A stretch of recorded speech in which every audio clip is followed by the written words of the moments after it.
आज हम डिस्कस करेंगे कि टीआईआर के क्या क्या प्रॉब्लम्स है, टीआईआर के बेसिस पर हम किस तरीके की प्रॉब्लम को सोल्व आउट कर सकते हैं ना, पाथ को किस तरीके से ट्रेस कर सकते हैं। जैसे एक एग्जांपल लेता हूं मैं सबसे पहले, ट्रेस द पाथ।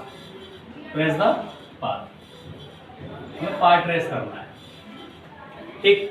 तो यहां पर मैंने लिया ये रेक्टेंगल है, ये एंगल है 90 डिग्री, ये एंगल हमें बताया गया है 45 और ये भी बताया गया है 45। एक रे है जो इस तरीके से आ रही है, इस सरफेस पे इस तरीके से फॉल करती है, हमें इसका पाथ ट्रेस करना है, किस तरीके से पाथ ट्रेस होगा। तो सबसे पहले हमें पाथ ट्रेस करने के लिए क्या है कि इस वाले पॉइंट पर देखिएगा हमें एक नॉर्मल ड्रॉ करना पड़ेगा। तो नॉर्मल भी यही बनेगा इस पर, तो यहाँ से सीधी रे हमारी निकल जाएगी, है ना, क्योंकि नॉर्मल भी यही है तो सीधी रे निकल जाएगी हमारे पास, कोई रिफ्रैक्शन नहीं होगा। जैसे ही इस इंटरफेस पे पहुंचेंगे हम लोग, अब रे हमारी इस डेंसर मीडियम के अंदर है और बता दिया गया है कि इस ग्लास का जो रिफ्रैक्टिव इंडेक्स है वो कितना बताया गया, 1.5 बताया गया है। क्रिटिकल एंगल यहाँ क्या है, एयर है, इसके अंदर है ग्लास, ठीक है। क्रिटिकल एंगल कितना है, क्रिटिकल एंगल हमें निकालना पड़ेगा। चलो बता देते हैं किस तरीके से क्रिटिकल एंगल निकालेंगे।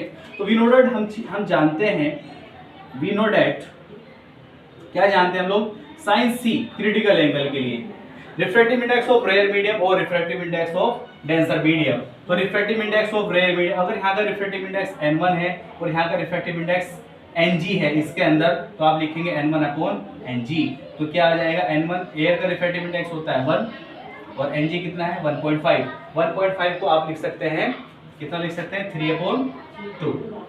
3/2 तो आपने लिखा इसको 3/2, तो आप ये हो गया 2/3। तो sine C critical angle is equal to 2/3, मतलब सी इज इक्वल टू कितना आ जाएगा, साइन इनवर्स 2/3।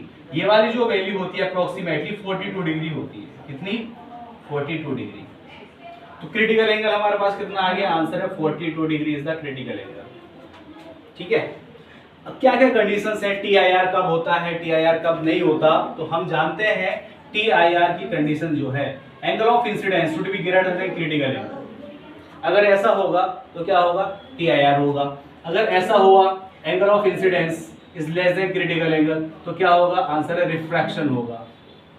क्या होगा, रिफ्रैक्शन। अगर ऐसा हो जाए angle of incidence critical angle के बराबर हो जाए तो ग्रेजिंग इमर्जेंट होगा, ग्रेजिंग इमर्जेंट।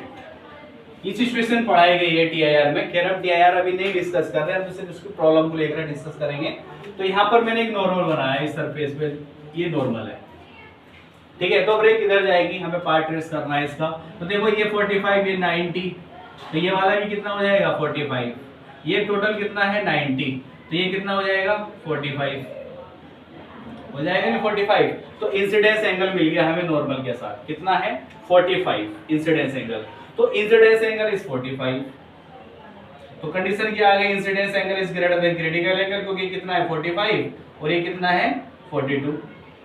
तो क्या होगा, टीआईआर होगा। क्या होगा, टीआईआर होगा। जब टीआईआर होगा तो क्या होगा, यहां से रे इतना ही एंगल बनाते हुए यहां से वापस आएंगे इस तरीके से,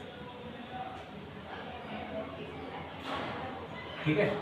ये एंगल 45, तो लॉज ऑफ रिफ्लेक्शंस के रूल से ये वाला एंगल भी कितना हो जाएगा, आंसर है 45। अब इस वाले पोर्शन पे देखो, यही नॉर्मल है, ये इंसिडेंस है, तो ये रे सीधी निकल, दिस इज द पाथ, ठीक है। नोट करिए इस प्रॉब्लम को।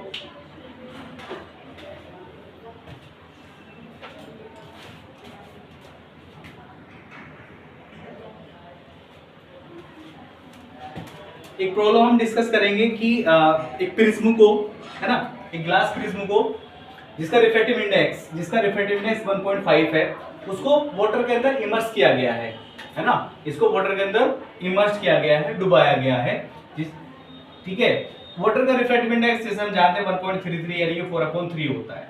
तो ये चार ऑप्शन है, हमें देखना है कि कौन सा ऑप्शन इसमें करेक्ट होगा। इसमें बताया गया है कि एक लाइट रे को BC पर नॉर्मली भेजा गया है, लाइट रे फॉल्स ऑन BC नॉर्मली, यानी कि AB पर एक लाइट को डाला गया है इस तरीके से, तो सीधा नॉर्मली ऐसे आ जाएगी।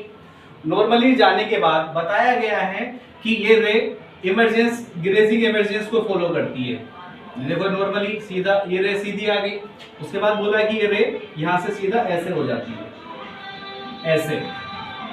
ये सिचुएशन में गिवन है हमें कि light ray of light normally on the line of BC, BC पर एक नॉर्मल लाइन है, वो इस इंटरफेस पे आकर के ग्रेजिंग इमर्जेंट करती है।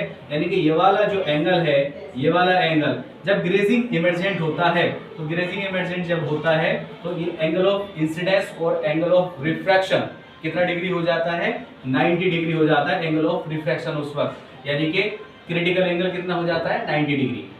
तो ये हमारे पास ई है, मैं इसको ई भी बोल सकता हूँ, जो कि तुम्हें 90 डिग्री दिखाई दे रहा है। तो नॉर्मल के साथ एंगल मेजर किया जाता है, तो दिस एंगल इज थीटा। तो we have to find out the relation. तो मुझे इसमें रिलेशन फाइंड आउट करना है कि किस तरीके से रिलेशन होगा। ठीक है, सिचुएशन समझ में आई कि एक प्रिज्म को जिसका रिफ्रैक्टिव इंडेक्स 1.5 है, इस वाटर के अंदर इमर्स किया गया है, वहां से एक लाइट को इंसिडेंट कराया गया है, इस ए बी के फेस पर नॉर्मली है वो लाइन, तो लाइन सीधी आ जाएगी और यहाँ से इस तरीके से चली जाती है। तो सबसे पहले मुझे क्या करना चाहिए, क्रिटिकल एंगल निकालना चाहिए। क्रिटिकल एंगल तो हम जानते हैं sine C is equal to होता है refractive index of rare medium और refractive index of denser medium. It is the ratio of refractive index of rare medium और डेंसर मीडियम। तो इस दोनों में रेयर मीडियम कौन है, तो answer refractive index of water और रिफ्रैक्टिव इंडेक्स ऑफ ग्लास। तो रिफ्रैक्टिव इंडेक्स ऑफ वाटर हमारे पास है 4/3 और ये हमारे पास कितना है 3/2।